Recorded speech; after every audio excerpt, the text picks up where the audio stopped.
Iniciamos a partir de hoy una nueva serie de estudios que hemos titulado La Teología del Discipulado. Como ustedes comprenderán, vamos a estar hablando acerca del discipulado, particularmente de la teología del discipulado, no de la filosofía. La palabra filosofía nos habla del pensamiento humano, en este caso acerca de.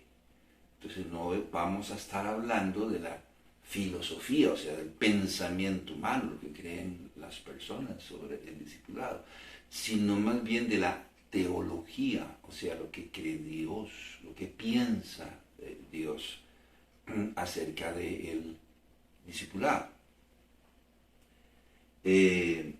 Vamos a estar hablando de la base bíblica, cuál es el sustento bíblico para hablar del discipulado, de la necesidad de formar a los creyentes en la palabra de Dios. Vamos a estar hablando de su importancia para la vida y ministerio de la iglesia hoy en día, entre otras cosas. Vamos a empezar entonces esta serie. Y en este caso vamos a estar hablando de lo que no es el discipulado. Mi nombre es Carlos Corrales y espero que esta serie de estudios puedan ser de edificación para usted y para su vida, particularmente para su iglesia. ¿Qué no es el discipulado? El discipulado no es un curso. No es una serie de 8 lecciones o 16 lecciones que se le imparten a una persona, entre comillas, con un fin determinado. No es un medio o una forma de impartir conocimiento. Parece ser que la moda hoy en día es decirle a los creyentes que dice la palabra de Dios acerca de un tema.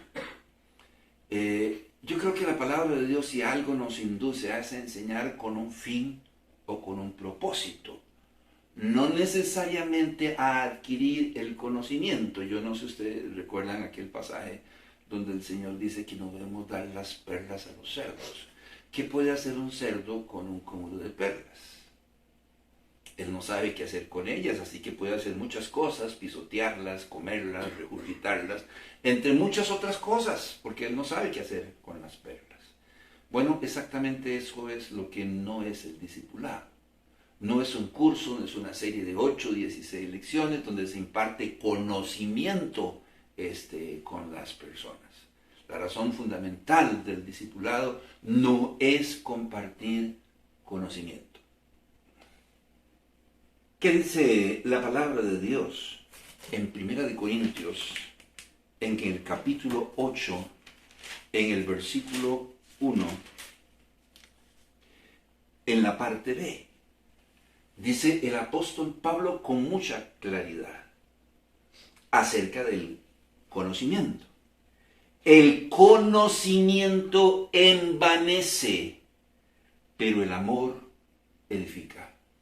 Si una persona adquiere mucho conocimiento, ese conocimiento va a llegar a envanecerlo, dice el apóstol Pablo. Y era el problema que él estaba enfrentando en este momento con los griegos, que acumulaban gran cantidad de conocimiento. La razón fundamental del conocimiento es llevarlo a la práctica.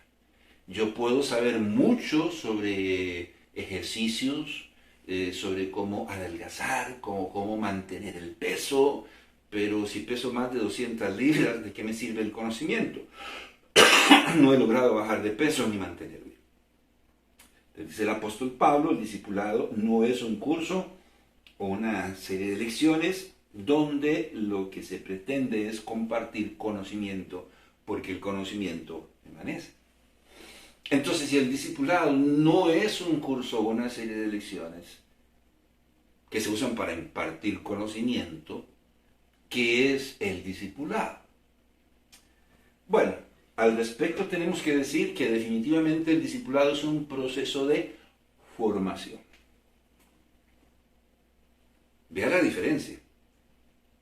El discipulado es un proceso de formación donde se toma al nuevo creyente desde sus inicios, desde su conversión, y se le instruye con el fin de que pueda crecer y desarrollarse dentro de la vida cristiana. ¿Qué dice el apóstol Pablo en Efesios en el capítulo 4, en el versículo 11? ¿Para qué estableció el Señor líderes dentro de la iglesia? Digamos que de alguna manera u otra líderes administrativos, digamos.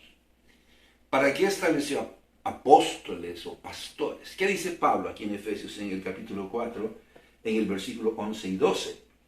Hablando del Señor Jesucristo, dice: y él mismo constituyó a unos apóstoles, a otros profetas, a otros evangelistas, a otros pastores y maestros, a fin de perfeccionar a los santos para la obra del ministerio, para la edificación del cuerpo de Cristo.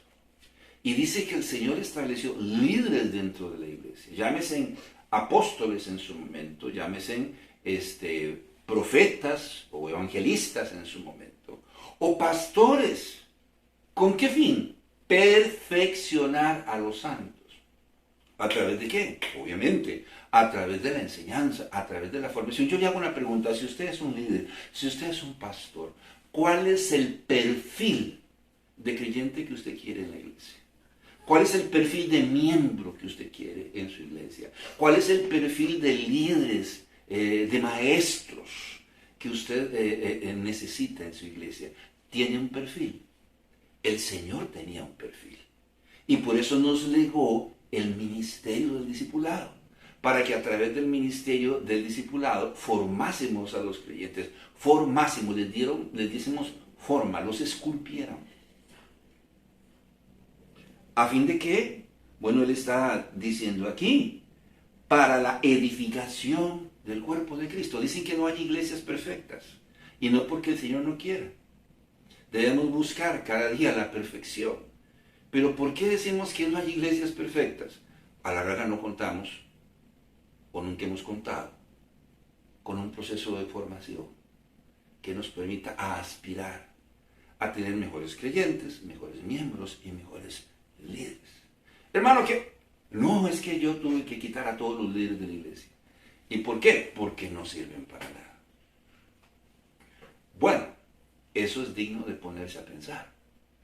Porque quien los puso ahí fuimos nosotros. La palabra de Dios, entre otras cosas, dice que un líder dentro de la iglesia no debe ser un neófito. No debe ser un novato, una persona sin conocimiento, sin capacidad. Debe ser una persona que sea formada. Por lo tanto, el discipulado es un proceso de formación. El discipulado es un proceso de formación cristiana que le permite al creyente, voy a decirlo así, pasar por el ciclo natural de la vida en Cristo. Le pregunto, ¿usted sabe cuál es el ciclo de la vida? El ciclo de la vida se resume en varios pasos: nacer, crecer, multiplicarse y morir. Ese es el ciclo de la vida, y tal vez por eso es que tenemos problemas, porque a esto le falta algo. El ciclo de la vida natural en Cristo consiste en nacer, o sea, aceptar a Jesucristo y nacer de nuevo. Nacer, crecer, desarrollarse, multiplicarse y morir. Yo creo que a las personas hoy en día, en el ciclo natural de la vida, como en el ciclo natural de la vida en Cristo, nos hace falta algo antes de multiplicarnos. Tenemos niñas o niños de 12 años asumiendo la responsabilidad de ser padres y no están capacitados, todavía son adolescentes, o sea, adolecen de algo, les falta algo, no son adultos. Y ya están multiplicándose. ¿Qué les falta? Desarrollarse como individuos, como personas, como hombres, como mujeres. que puedan ofrecerle algo a su pareja, a sus hijos, un presente y un porvenir. Ahora, ojalá fuese que solo es material, pero emocionalmente, moralmente, espiritualmente les hace falta desarrollarse.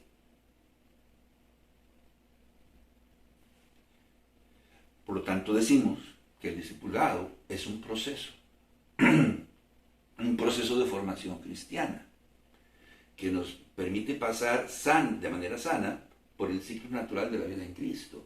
Nacer, crecer, desarrollarnos para poder multiplicarnos y algún día llegar a la presencia de Dios. Es lo que viene diciendo el apóstol Pablo ahí en Efesios en el capítulo 4, en el versículo 11 y 12.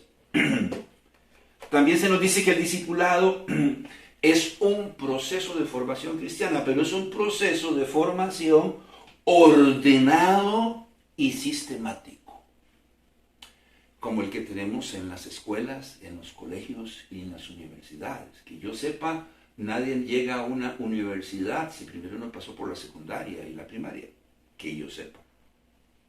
Entonces estamos hablando de un proceso ordenado y sistemático, que le permite al creyente hacer la transición entre la vida vieja y la vida nueva. Y a veces nos encontramos creyentes de muchos años y dices, es que yo no puedo, es que yo no puedo cambiar, es que yo no puedo ser mejor, es que yo no puedo. Claro, no has pasado por un proceso de formación.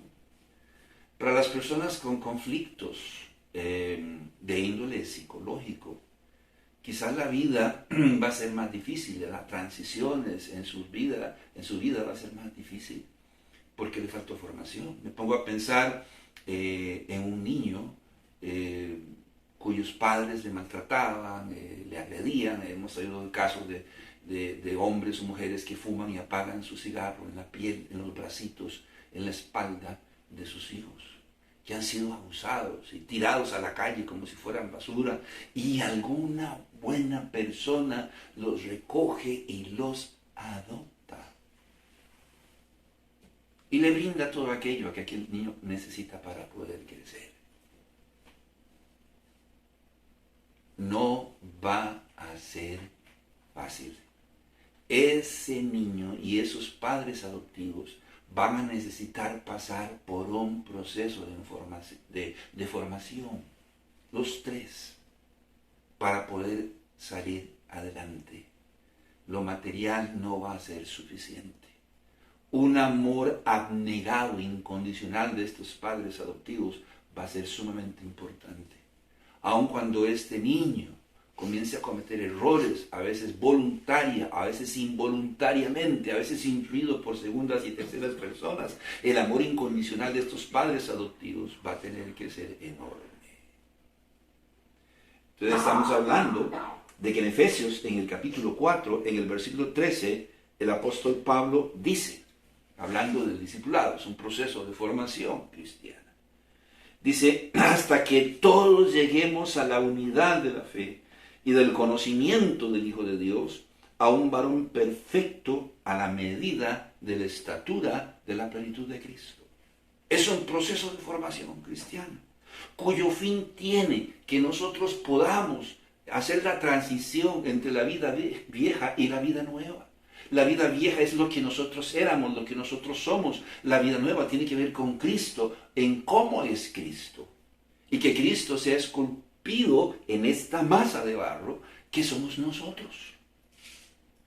¿No dice el apóstol Pablo en el libro de Romanos, en el capítulo 8, si usted recuerda, lo mencionamos mucho, en el versículo 29, porque a los que antes conoció también los predestinó para que fuesen hechos conformes a la imagen de su Hijo, para que Él sea el primogénito entre muchos hermanos.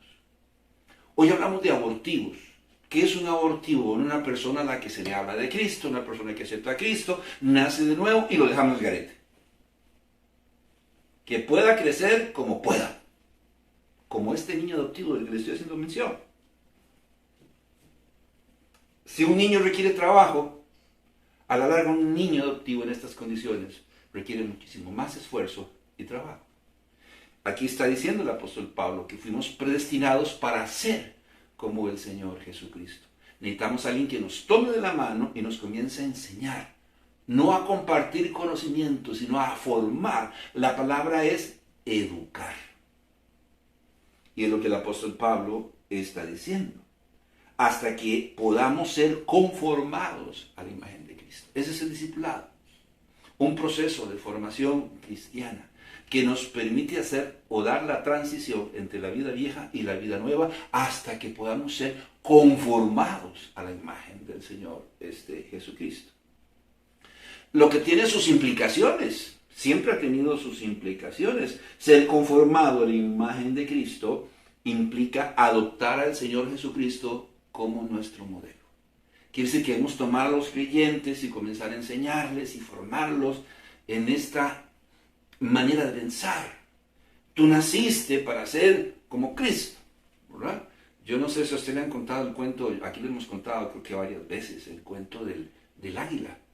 De su nido cayó un huevo, rodó por la montaña, entró a una finca, siguió rodando y hasta que cayó en el nido de una gallina. La gallina se extrañó porque el huevo era más grande, pero en fin, como madre amorosa lo incubó y bueno, salieron todos los pollitos y de último salió el huevo del águila. Era más grande que los demás, aquí diríamos es más chompolón que los demás. Era más feo que los demás, era diferente a los demás. Pero el amor de madre los mira a todos por igual. Y ella comenzó su proceso de formación con sus pollitos. Y ella levantaba las alas y entonces venían y se metían debajo de ellas. El chompolón águila también, el polluelo del águila también se metía ahí. Y ella iba ahí por el patio picando y picando, le enseñando a ellos cómo comer. Y ahí iban los pollitos y también el aguilucho. Y fue criado como un pollo, como una gallina. Un día en su adolescencia miró una sombra en el patio y miró hacia el cielo y vio esa águila volando majestuosamente. Entonces el polluelo, pollo de águila, le pregunta a su mamá gallina, dice, mamá, si nosotros somos gallinas, tenemos plumas, somos aves, tenemos alas como el águila, ¿por qué nosotros no podemos volar como las águilas? Y le contesta la mamá gallina a su hijo adoptivo polluelo de águila, porque las gallinas no vuelan. El polluelo de águila se queda así filosofando, porque las gallinas no vuelan. Ok.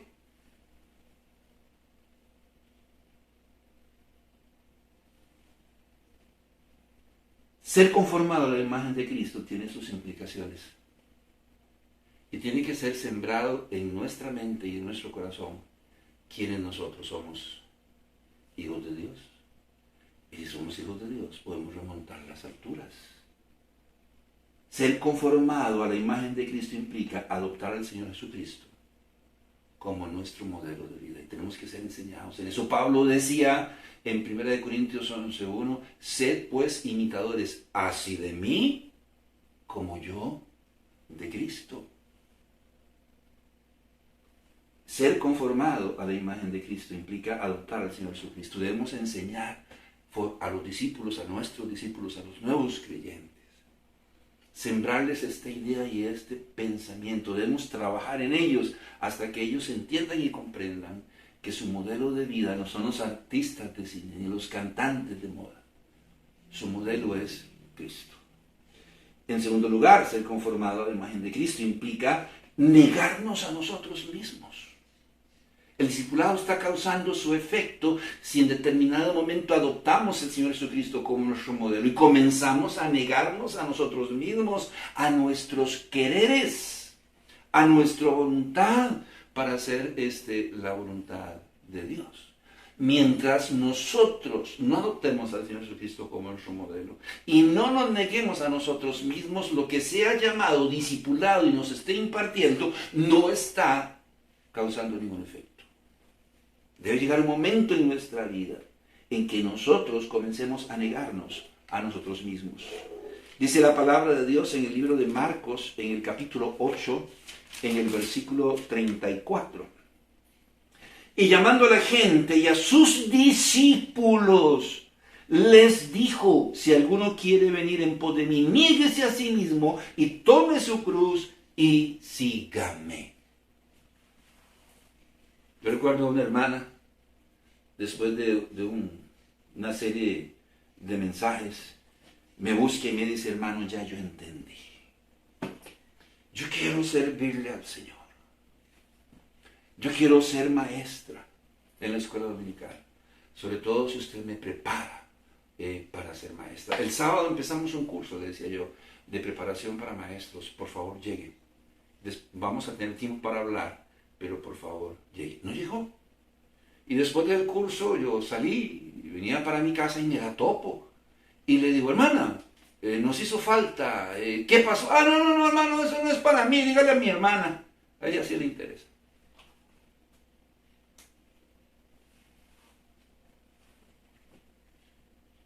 Ser conformado a la imagen de Cristo implica negarnos a nosotros mismos, a nuestros quereres para hacer la voluntad de Dios. Lucas capítulo 14, versículo 27.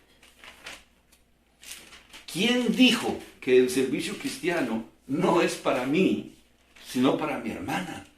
La voluntad de Dios es que todos nosotros podamos servirle de alguna manera dentro del cuerpo de Cristo, que es la iglesia. Él nos ha dado dones y cualidades especiales para que le sirvamos dentro del cuerpo de Cristo. ¿Se imagina usted un riñón diciendo: no, eso no es para mí, yo no quiero servir, no quiero ser parte de este cuerpo? Pues dice el Señor en Lucas, en el capítulo 14, en el versículo 27, el que no lleva su cruz y viene en pos de mí, no puede ser mi discípulo. Un requisito. Un requisito. Y dentro del discipulado deben enseñarse. Si una persona quiere servir, bueno, debe tener estas actitudes. ¿Cuáles? Bueno, esta actitud de querer ser como Cristo, de adoptar al Señor Jesucristo como modelo, de negarse a sí mismo. Quizás el Señor se digne llamarlo al servicio. Ser conformado a la imagen de Cristo implica adoptar la fe del Señor Jesucristo. Hay en Efesios, que leímos antes, en el capítulo 4, en el versículo 13 dice: hasta que todos lleguemos a la unidad de la fe y del conocimiento del Hijo de Dios, a un varón perfecto a la medida de la estatura de la plenitud de Cristo. Hasta que todos lleguemos, diga lo que está diciendo, a la unidad de la fe. Estamos diciendo que ser conformado a la imagen de Cristo implica adoptar la fe del Señor Jesucristo. Déjeme decirle que la palabra fe viene del griego pistis o pistisis y quiere decir dogma, doctrina, enseñanza. Por lo tanto, Pablo nos está diciendo aquí en Efesios que nosotros debemos ser formados hasta que lleguemos a creer y pensar como el Señor Jesucristo. Qué lamentable, porque hoy el Señor nos dice: mis caminos no son sus caminos, o sus caminos no son mis caminos, y sus pensamientos no son mis pensamientos. Hoy Él nos dice algo en su palabra y nosotros decimos: bueno, Dios dice en su palabra, pero yo he decidido pensar o creer de tal o cual manera. Con razón estamos como estamos. Llegamos a escuchar a la iglesia la palabra de Dios, Dios habla, pero nosotros hemos decidido vestirnos de tal manera, vivir de tal manera, actuar de tal manera, pensar de tal manera, cantar de tal manera.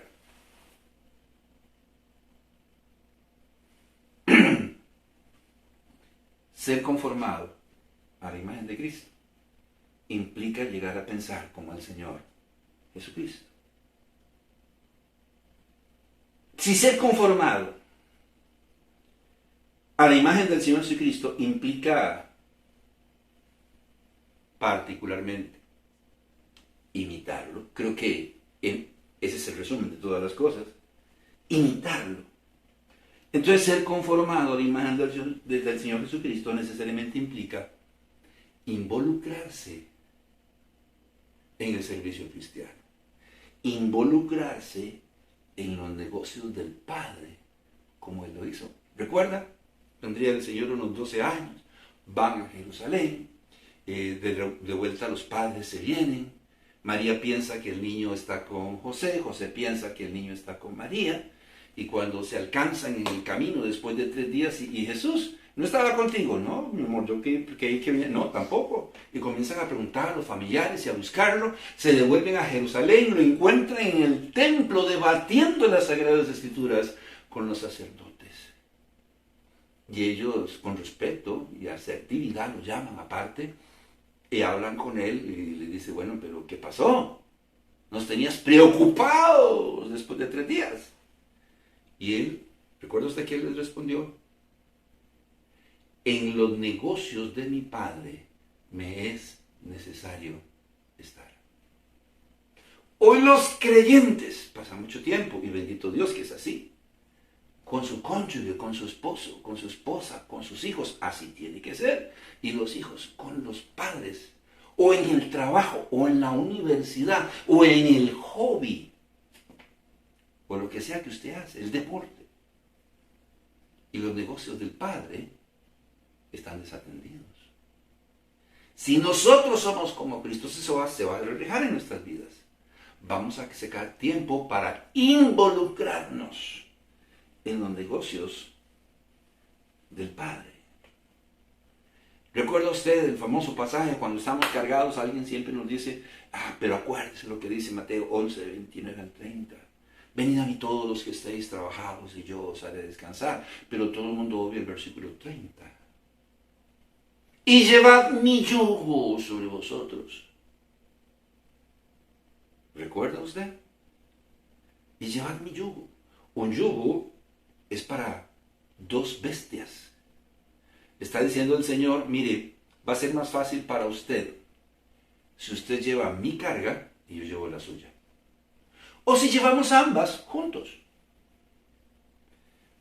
Ser conformado a la imagen del Señor Jesucristo implica imitarlo. Entonces, ser conformado a la imagen del Señor Jesucristo necesariamente implica involucrarse, como Él, en los negocios del Padre.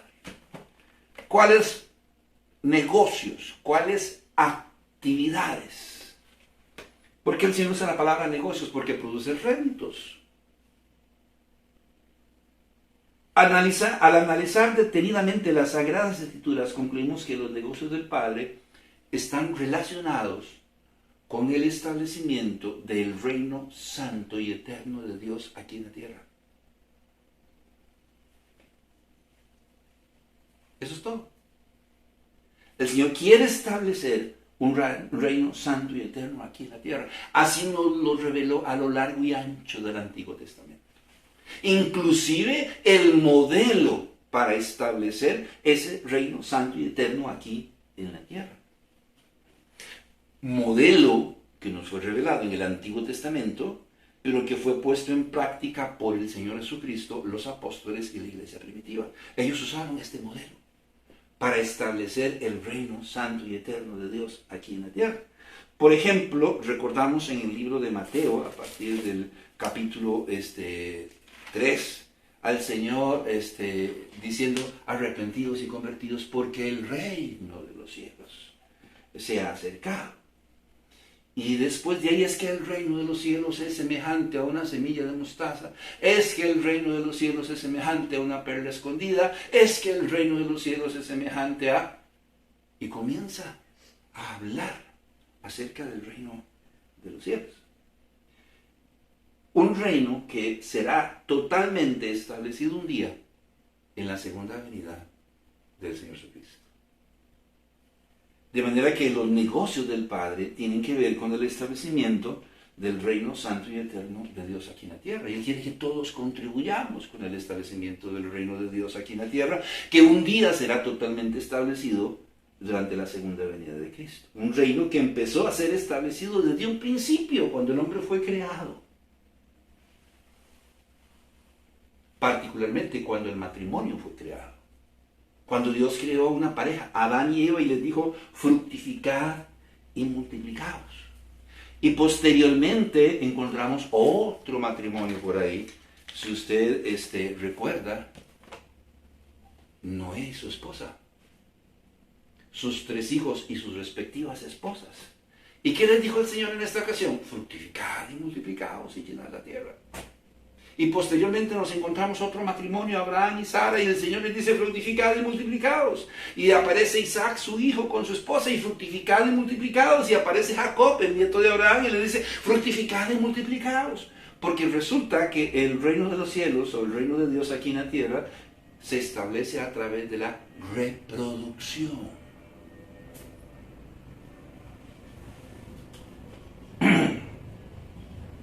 Encontramos que en un principio, cuando Dios crea al hombre, Adán y Eva los constituyen sus socios para establecer su reino santo y eterno aquí en la tierra.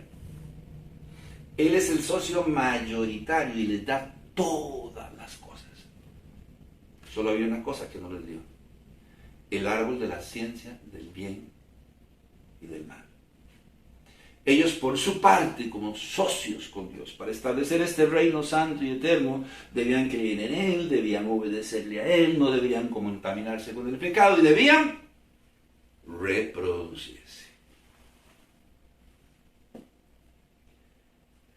Si no hubieran cometido el pecado de desobediencia contra Dios y tomar del fruto que Dios les mandó no comiesen, el reino de Dios hubiese sido establecido desde un principio.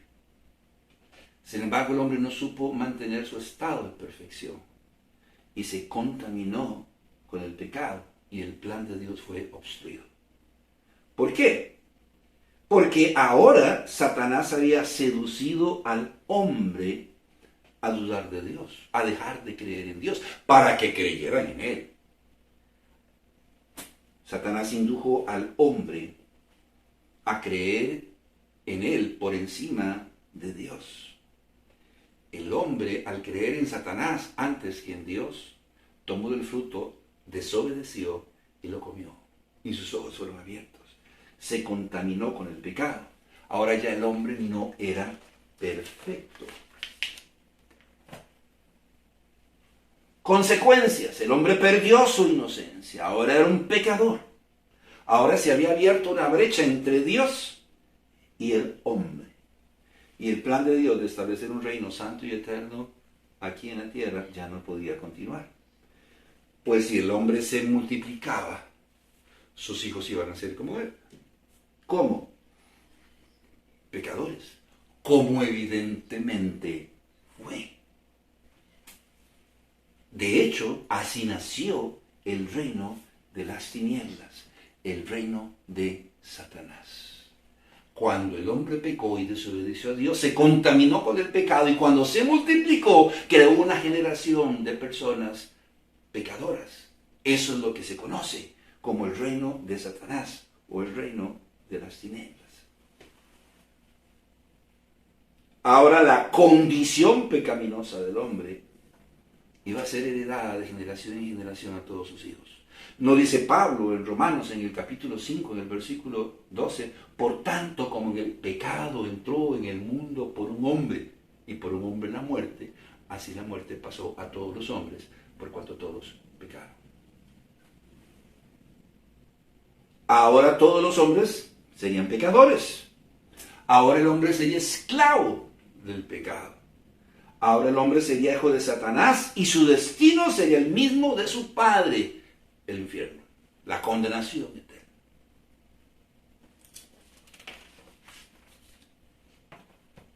¿Cómo podría ahora el Señor continuar con su plan de establecer un reino santo y eterno aquí en la tierra? Bueno, yo hubiera querido que bajara un rayo del cielo, ¡rum!, un fogonazo, y se deshiciese de Adán y Eva y creara a otro hombre y a otra mujer. La historia se hubiera repetido una y otra vez.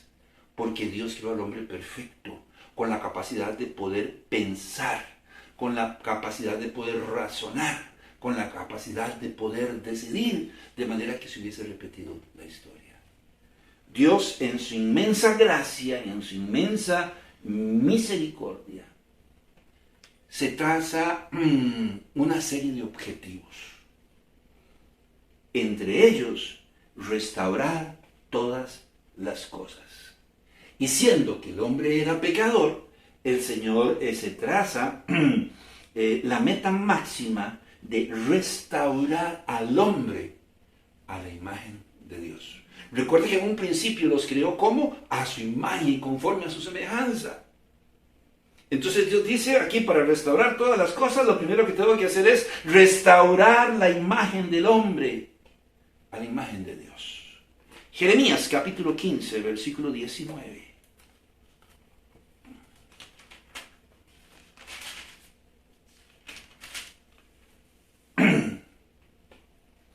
Por tanto, así dijo Jehová, si te convirtieres, yo te restauraré, y delante de mí estarás. Y si entresacares lo precioso de lo vil, serás como mi boca, conviertas en ellos a ti, y tú no te conviertas a ellos. De modo que esta es la meta máxima de Dios, restaurar la imagen del hombre a su propia imagen. ¿Cómo puede ser esto posible? Bueno, la palabra nos dice que por medio de un sacrificio de sangre. En Génesis, en el capítulo 3, en el versículo 21, encontramos la primera profecía mesiánica. Y Jehová Dios hizo al hombre y a su mujer túnica de pieles y los vistió. Cuando el hombre pecó y se tapó su vergüenza con hojas de higuera, Dios dice, eso no sirve, porque no hay sangre de por medio. Y el Señor toma un corderito quizás, lo sacrifica, derrama su sangre, toma sus pieles, confecciona túnicas para ellos y cubre su vergüenza. Por eso la salvación viene de Dios. En el libro de Hebreos, más si nos recordamos, en el capítulo 9, en el versículo 22, el autor del libro dice, y casi todo es purificado según la ley con sangre, y sin derramamiento de sangre no se hace remisión. ¿Remisión de qué? De los pecados. ¿Y por qué casi todo? Porque los pecados de los ángeles y de Satanás no pueden ser lavados ni con sangre. Y aquí está diciendo, tiene que haber derramamiento de sangre, porque estaba estipulado desde antes de la fundación del mundo, que era el derramamiento de la sangre del Señor Jesucristo, el único elemento que puede salvar las almas.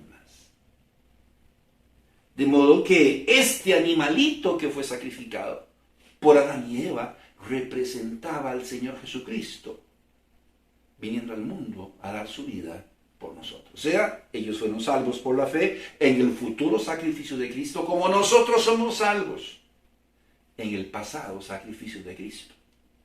De modo que una persona que va a ser restaurada en su vida, necesariamente debe creer en la suficiencia del sacrificio del Señor Jesucristo en la cruz del Calvario.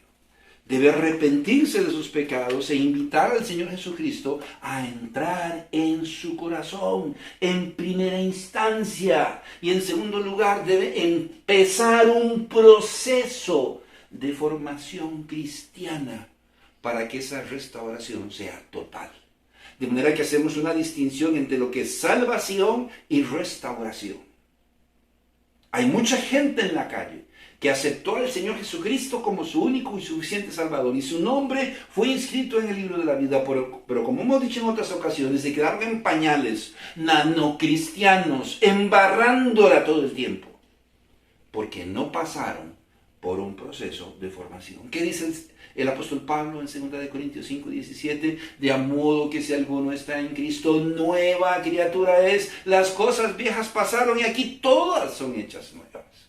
Está hablando de un proceso de formación. De ahí la gran comisión.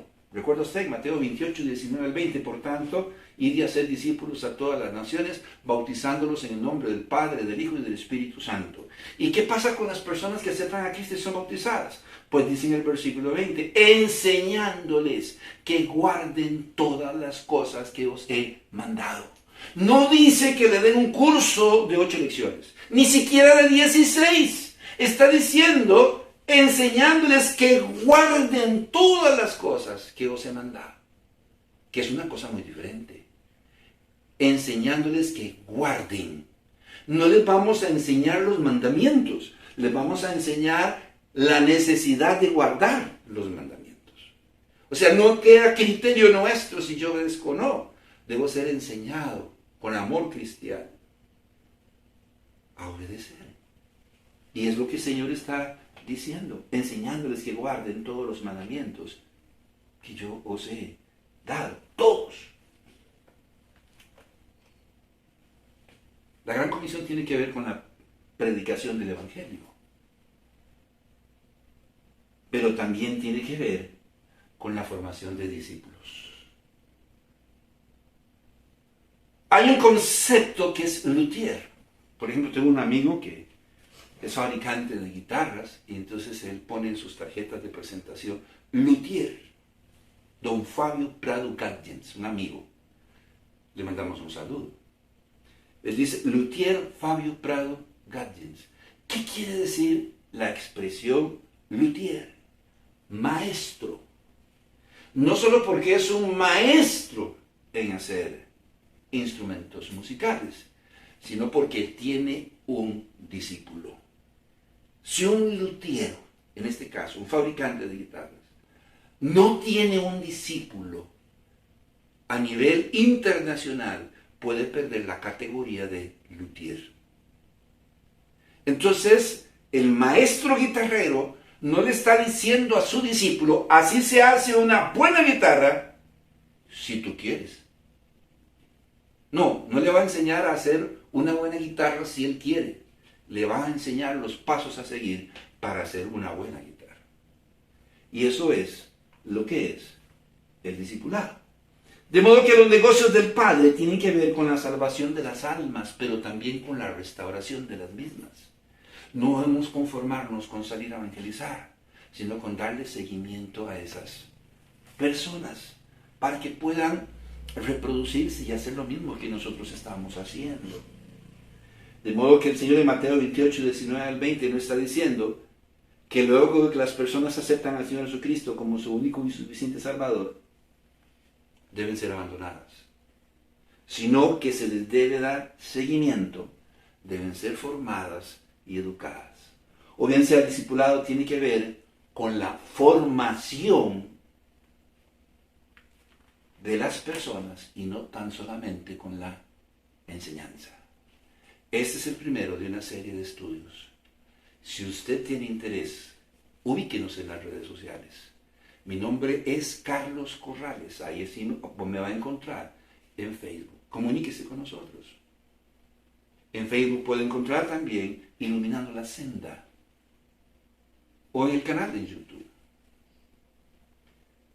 Y estamos dispuestos a compartir lo que el Señor nos ha dado acerca de la teología del discipulado. Ir a su iglesia si es el caso. Pero tenemos que retomar la visión de Dios y hacer las cosas como Dios ha establecido en su palabra que debemos hacerlas. Que Dios los bendiga.